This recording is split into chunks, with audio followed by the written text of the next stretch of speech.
Big statement made by Mark Ogden of ESPN. I mean, this is absolutely massive when it comes to the managerial situation at Manchester United. Has he put his neck well and truly on the line with this one here? I don't know. You tell me. I'll read it out now. And this has come from ESPN's chief writer and editor, Mark Ogden. I've spoken with Mark Ogden before, actually. And he is big on the managerial situation. He's not someone who I would go to in terms of the transfer side of things. But inside Manchester United, the managerial situation, he's always had a say on this. And he's always been strong on his opinions and what he thinks is going to happen. But listen to this and tell me what you think, actually, on this one. Michael Carrick is only in charge until the end of the season. That may change if results continue to be impressive, but United are determined to hire a proven coach who can make the team challenge for Premier League and UEFA Champions League titles again. And Carrick's experience to date would ordinarily rule him out. Tuchel and Ancelotti stand out as the strongest options. Both have Premier League experience with Chelsea. Both have won the Champions League at least once. But securing either would require moves before the World Cup starts in June, which could prove problematic. Sources say United are in no rush to appoint, which could help Carrick, but the hierarchy must soon make a choice to nail down their top target. So the pressure is on, and obviously now heading into the middle of February, United need to get their targets in place and who they want. And this statement right at the end from Mark Ogden is the piece that I'm talking about here, which is most likely outcome, Carrick gets the job permanently. Okay, after all of that, United are determined to hire an experienced manager to help them compete and challenge for the Premier League and the Champions League. But Michael Carrick is seen as the most likely outcome. He gets the job permanently. The complications of hiring big managers at Manchester United because of Ineos, and we have to say because of Ineos, if Ineos weren't there, the Glazers would still hire them on their own. Let's remember that, because they allowed a manager to have full power, remember, before, and that's how Man United was run. Now, Ineos are running United. Hiring big-name managers is a problem. It's a big problem. And I think most of the journalists are looking at this probably in a sensible way and thinking, who is going to work with Jim Radcliffe's boys and what they want? And that's why they're writing what they're writing. And I'm pretty certain this is where Mark Ogden's come to his conclusion and what he thinks, in his opinion, is going to be the most likely outcome. I think this is an opinion piece. I don't think it's necessarily based off facts and what's come straight out of Manchester United. I think that this is just putting everything into the picture and putting everything together, analysing it. It's right they want someone with experience. It's right that they want to be challenging for the Champions League and the Premier League again. It's right that Michael Carrick has not got that experience as other managers and candidates on Manchester United's list right now. But it is also true that Ineos are now running United, and big names are going to have definite reservations about what they are walking into at Manchester United. And that's where I think this story has come from, and that's why I think this is important to take note of, but still, looking at it, Carrick fits easy, and everyone's using Ineos as the parameter, basically, saying that's the level. You've got to be able to work with their structure, and that's a big ask. It's a huge ask, in fact. So I think this is where a lot of the journalist opinions are coming from right now. So, yeah, when it comes to the manager coming in, I think we can all see what Michael Carrick's doing. And we said again this morning, we said it yesterday, results are going to determine where he stands in the pecking order when it comes to the candidates. I think if he keeps on winning, he gets United in the top four, he'll do like what Gary Neville said, and he'll put his name in the hat and he'll just say, I want the job. And then United have got a decision to make. United have to then look at who's out there, what Carrick's done and what he's accomplished already with the majority of this team that's still going to be there going into next season, don't forget. And obviously the players that they're bringing in, Carrick has proved that he can work with good players, big name players, and get the most out of them. So Ineos would feel comfortable with him dealing with that as well. You've got to look at it from all angles, and I think that's what journalists are doing also at the moment as well. But look, you tell me, get into the comment section and let me know what you think of that, and let me know what you think of, obviously, all of this news regarding Carrick now, according to some journalists, Mark Ogden, as we've just said there, being the most likely outcome. He gets the job on a permanent basis. We shall see. In other news as well, around Manchester United at the moment, there are lots of reports going around about the transfer situation in and around United. Of course, we know about Sandro Tonali. Rich Fay has come out and said Manchester United would be interested in taking Tonali. There's been another story come out since this morning's report as well, that Tonali would be interested in a move to Manchester United if they secured Champions League football. We have already reported on Tonali that he wants guaranteed Champions League football.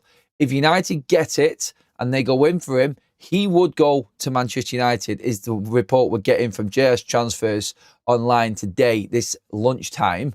On top of that, what Rich Fay has also said is that Manchester United would be interested in Tonali. It's £100 million for any club that wants to take him. Whether that can be negotiated or not, we will see. But Manchester United still haven't finalised their shortlist of midfielders yet. The talks are of Tonali being on that list. No one's got a definite, I don't think anyone's going to get a definite list of midfield targets. Why would Manchester United want to release that news to any journalist at the moment? I think we're getting word out from different sources and different people. And obviously, some journalists are putting their name to these noises and rumours. Tonali, I think, is genuine now. I really do. There's too much noise for Tonali not to be a target for United. He is on the list. It's whether or not you think you should spend £100 million on Tonali. Is he better than Elliot Anderson, Carlos Baleba, Adam Wharton? I'm going to be honest, all three of them are ahead of me, are ahead of Tonali on my list of players. I rate Tonali. I do think he's a good player. I don't think he's had the best of seasons this season. And there's a situation there where you would look at the loyalty factor in Tonali and go, well, Newcastle stood by Sandro Tonali with all of the betting scandal and everything, kept paying him and obviously kept him at the club. And now another season on, he's already talking about leaving Newcastle. Look, everyone wants to compete at the highest level and everyone wants to play in the biggest tournaments. And Newcastle are a million miles away from qualifying for the Champions League this season. Newcastle, actually, at the moment, when you look at the league table, what's more favourable for them? Clawing back them 11 points that they are behind Manchester United right now, with Champions League football still to play, the FA Cup and all of that still in play, and all of them different competitions. Can they do that with their squad, with Eddie Howe as the manager? Or was it best to say that they could maybe compete and win the Champions League? Honestly, it's none.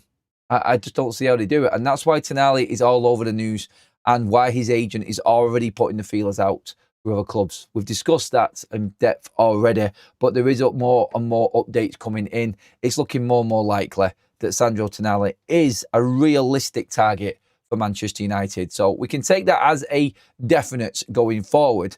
Diogo Dalot, he is also in the news. Now, today, there are stories come out about Diogo Dalot actually being a genuine target again.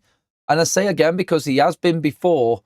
He is a genuine target for Real Madrid. That's real.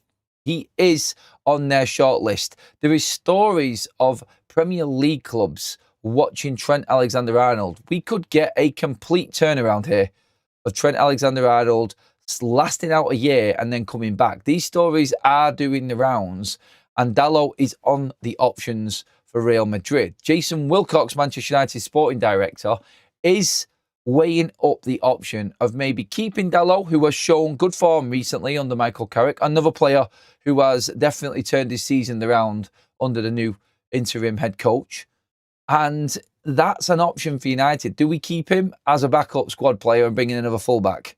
He's competing for the first team place at the moment and he's doing well because Mazraoui's back. Competition for places brings more out of players. But Jason Wilcox, apparently, according to the reports, is considering cashing in on Diogo Dalot come the summer. Now, that's a question for all Manchester United fans, because if United go out and spend Champions League money, if we qualify for the Champions League, Dalot wouldn't be a bad squad player for us. You can definitely get better than Dalot, 100% you can. But is he good enough to be a squad player? Look, he's not costing United much. His wages aren't the worst. His transfer fee was paid off a long time ago. It's not like United have got a lot of debt on him. And what could we get for Dalot? When you could have 25 million in the bank, maybe, if you're selling him, sounds good. And we can definitely use that money, but you would have to go out and get a replacement. And we need squad depth. I think that's the debate. I've said before I would sell Dalot. I still would sell Dalot at the right price. I would maybe try and bump up the price a bit more. But one thing that I've always thought about with Dalot is that he is going to be a good squad player, and he's always reliably fit and available for United. Still mid-20s. And if you go out and buy another fullback, and say, for instance, you've then got Dalot, Mazraoui, Shaw, and one more fullback, because Dalot can play left-back, Mazraoui can play left-back, Dalot and Mazraoui can also do right-back. You go out and buy a left-back, you've effectively then got four fullbacks that you could use in multiple, well, not multiple, but either left or right positions, have ample cover. So I think that's probably what Man United are also thinking, particularly if we are in the Champions League as well. So, yeah, I do think that that is a realistic option for Manchester United. I think when you look at it, if Michael Carrick keeps his job at Manchester United, rolling all three of these stories into one right now, just to round it up, you've got Carrick keeping the job, as Mark Ogden says, most likely outcome. Tonali coming into Manchester United into that midfield. Dalot staying at Manchester United to add squad depth, therefore leaving Manchester United the chance to go out and buy one more fullback, like we've heard plenty of times before, different fullbacks being mentioned with Manchester United. Dorgu could automatically be the other wide forward that we're looking for as well, and United can invest all of that money into Sandro Tonali and another midfield if they want to. Maybe not Sandro Tonali, as Rich Fay has said in this piece, because he's not, well, United haven't finalised their shortlist yet. I think they have, and I just don't think they're leaking it out. But you see what they're doing.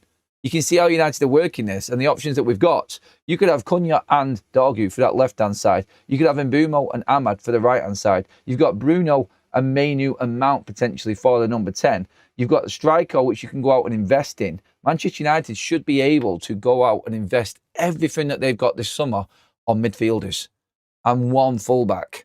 Maybe discuss potentially another centre-back and centre-forward in there. But the main priority is already there in place, I feel. Get your midfielders in, get your fullback, get your striker, and United won't be a million miles away. I would like to obviously have another centre-back for cover, but you could also keep Maguire. And this is the conversation, and it's amazing. I want your comments in the comment section, please, everybody, because this is what I've been thinking about, how this is rolled around. And if Carrick keeps his job, he is going to go to his go-to men who he trusts as well. And we've always been discussing, we have to get rid of the old guard. We have to get rid of the Casemiro, the Shaw, the Maguire, the Dalot, the Bruno Fernandes. Under Michael Carrick, well, in fact, Luke Shaw has been performing all season. He started all 25 of Manchester United's games. Dalot has started all 4 games for Carrick in which we've won, and he's playing better. Bruno is a different player. Harry Maguire is a leader and a beast under Michael Carrick. And Casemiro is the only one leaving. It's all linked together. If Carrick keeps the job, is this saying that we are going to actually keep hold of the other players, the old guard players as well at this point? Let me know what you're thinking. Make sure that you do hit the like button as well on the video, everybody. Get your comments in on them subjects. And obviously make sure if you are watching and you're loving the content that you also subscribe for all of the updates in and around Manchester United.